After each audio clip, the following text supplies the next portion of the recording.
Selamat pagi semuanya, perkenalkan saya Dr. Salsabila Maryam dalam acara Observasi Hermina. Kehamilan sehat adalah kehamilan yang cukup bulan tanpa disertai oleh komplikasi baik ibu ataupun janin. Kehamilan dikatakan bermasalah apabila pada prosesnya mulai dari awal hingga akhir kehamilan ditemukan adanya komplikasi baik itu dari ibu ataupun dari janin.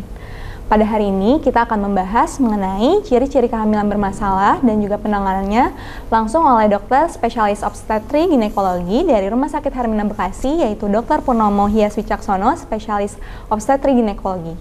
Selamat pagi dokter. Selamat pagi dokter Salsa. Ya, bagaimana kabarnya dok? Sehat? Sehat ya dok, alhamdulillah.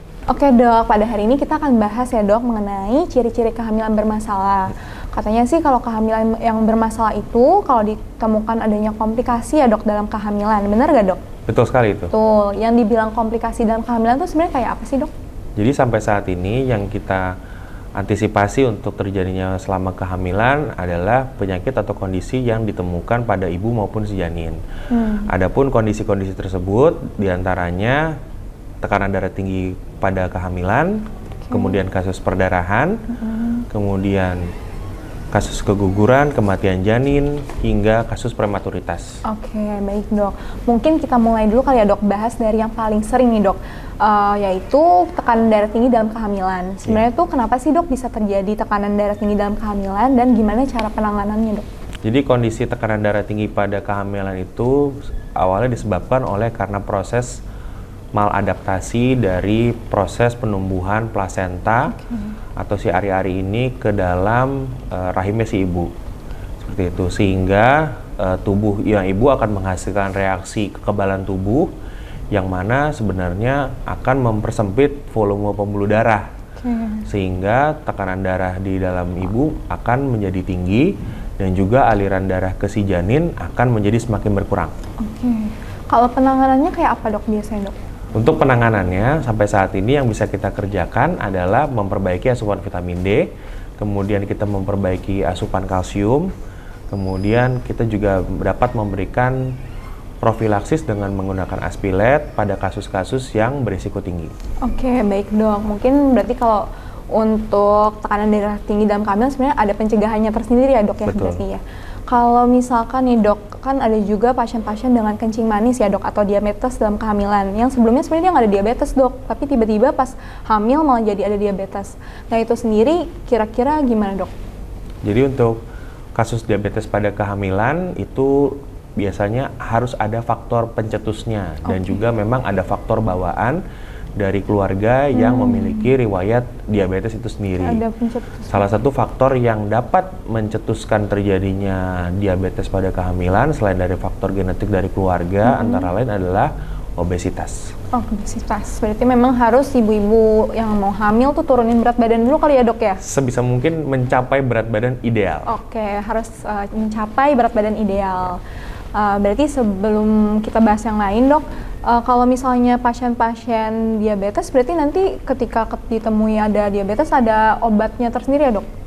Betul sekali, kita kalau misalnya ketemu dengan pasien diabetes, yang pertama kita lakukan biasanya kita akan menganjurkan untuk si ibu ini untuk memperbaiki pola makannya, jangan mengurangi asupan karbohidrat, kemudian memperbanyak serat, dan juga memperbanyak proteinnya. Kemudian apabila memang dengan perubahan pola makan atau gaya hidupnya tidak tercapai gula darah yang kita inginkan, kita dapat menggunakan obat dengan obat antihipoglikemik oral maupun insulin.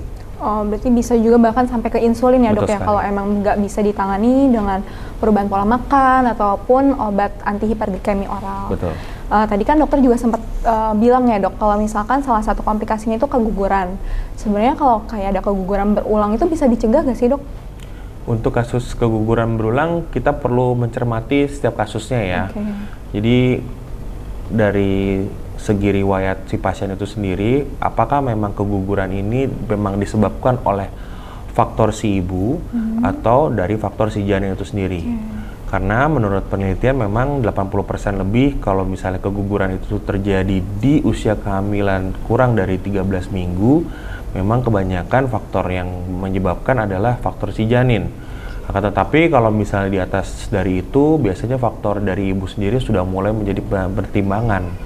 Seperti itu. Oh, berarti case by case ya dok ya. Betul Jadi sekali. memang harus ditelaah lagi nih kira-kira kegugurannya kayak gimana, di usia berapa, kayak gitu ya dok ya. Betul sekali. Oke, tadi kan juga sebenarnya ada nih dok orang-orang yang dengan keluhan pada saat hamil, misalnya ada perdarahan atau flek-flek.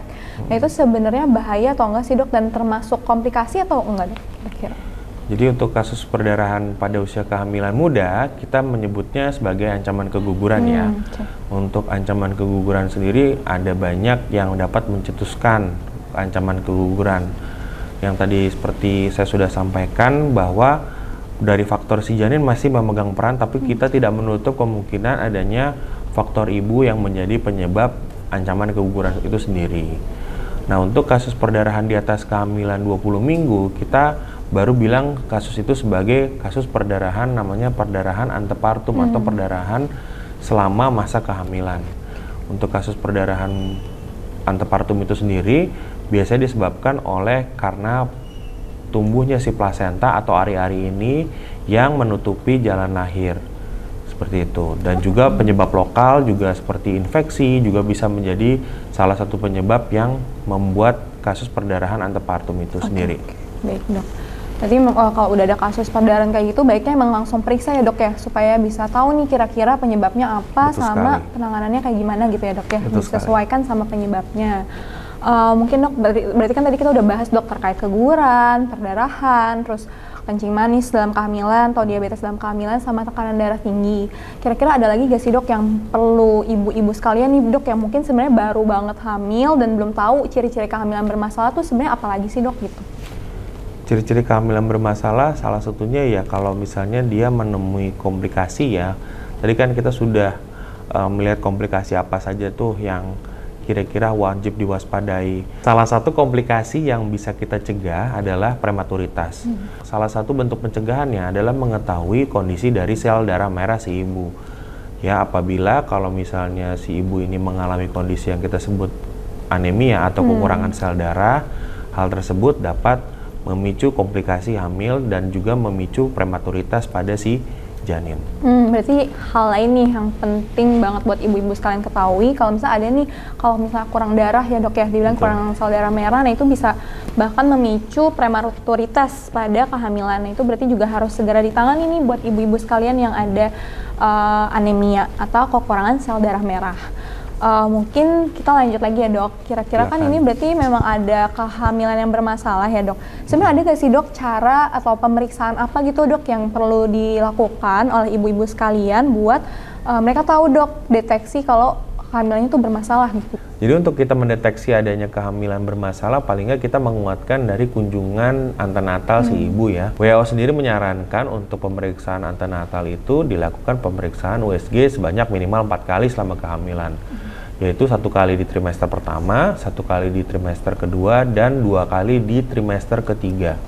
Kemudian ibu juga disarankan untuk dapat memeriksakan laboratorium dan juga melakukan vaksinasi dari tetanus toksoid itu sendiri. Lalu untuk melihat ke status nutrisi dari ibu juga perlu diperhatikan ya sebelum hamil, apalagi kalau misalnya ibu-ibu dengan kondisi malnutrisi. Malnutrisi tidak hanya berbicara soal bagaimana ibu kekurangan berat badan, tapi juga sampai saat ini untuk kondisi obesitas juga masih perlu diperhatikan, karena obesitas sendiri masuk ke dalam kategori malnutrisi dan juga berpotensi mengakibatkan komplikasi pada kehamilan nantinya. Oke, berarti pentingnya tuh di antenatal ya dok ya. Betul. Harus 4 kali dalam selama kehamilan, terus habis itu juga ada pemeriksaan laboratorium, vaksinasi itu sendiri, sama status nutrisi yang perlu diperhatiin ya dok ya. Betul. Untuk kehamilan itu sendiri. Mungkin dokter bisa juga nih dok jelasin tips-tips kehamilan sehat lainnya tuh apa aja sih dok?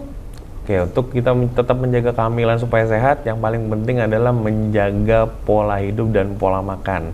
Karena apa yang kita makan dan apa yang kita lakukan selama hamil itu akan mempengaruhi kondisi kita sendiri maupun kondisi si janin.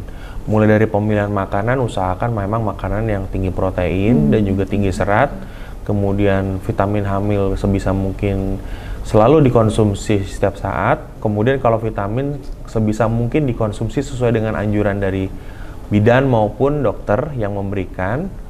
Lalu untuk pola hidup itu bisa kita melakukan aktivitas olahraga paling nggak 5-6 hari selama seminggu. Oke.